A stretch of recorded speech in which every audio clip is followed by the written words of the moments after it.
Une option est un produit dérivé qui permet de fixer un prix maximum d'achat ou un prix minimum de vente pour un produit de référence dans le futur. Les options sont ainsi particulièrement utiles dans une perspective de couverture de risque financier. Prenons un exemple très simple. Une compagnie automobile a besoin d'acheter dans un mois de l'aluminium qui sera utilisé pour sa production de voitures dans le futur. Elle est naturellement exposée au risque de hausse des prix de l'aluminium. Pour se couvrir contre ce risque, la compagnie peut utiliser des options d'achat. Alors, comment fonctionnent ces options d'achat? Tout d'abord, ces options ont un coût et la compagnie doit payer dès aujourd'hui le prix de ces options au vendeur.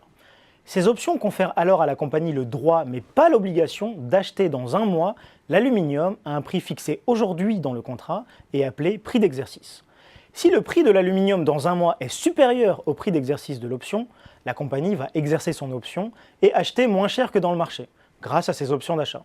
En revanche, si le prix de l'aluminium le mois prochain est inférieur au prix d'exercice, la compagnie ne va pas exercer ses options et achètera l'aluminium directement dans le marché.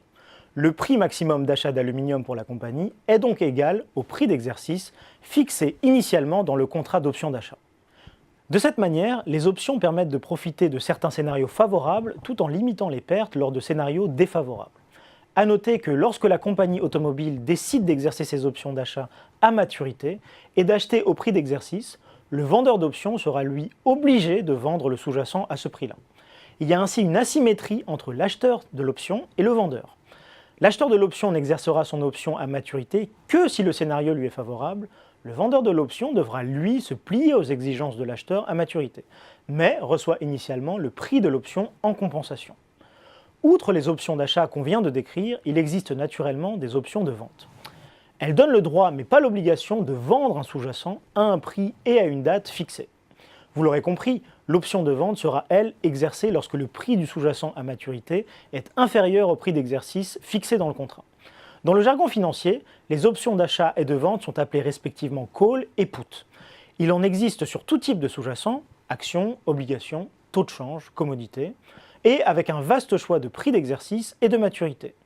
Lorsque l'exercice de l'option se fait uniquement en maturité, comme c'est le cas pour les options qu'on vient d'évoquer, on parle d'options européennes. Les options américaines, elles, peuvent être exercées à n'importe quelle date avant que le contrat n'arrive à maturité. Ces options d'achat et de vente constituent les instruments de base du marché des options et sont de fait les plus traités. Mais il existe de nombreux autres types d'options, parfois bien plus compliqués. Vous l'aurez compris, le marché des options est un marché vaste et complexe. On a vu qu'il pouvait être utile dans une perspective de couverture de risque, mais comme pour tous les produits dérivés, les options peuvent être utilisées à des fins spéculatives.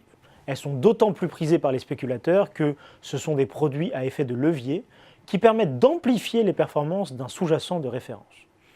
Au cours de ces dernières décennies, les options ont vu leur volume augmenter considérablement et leur utilisation s'est grandement démocratisée.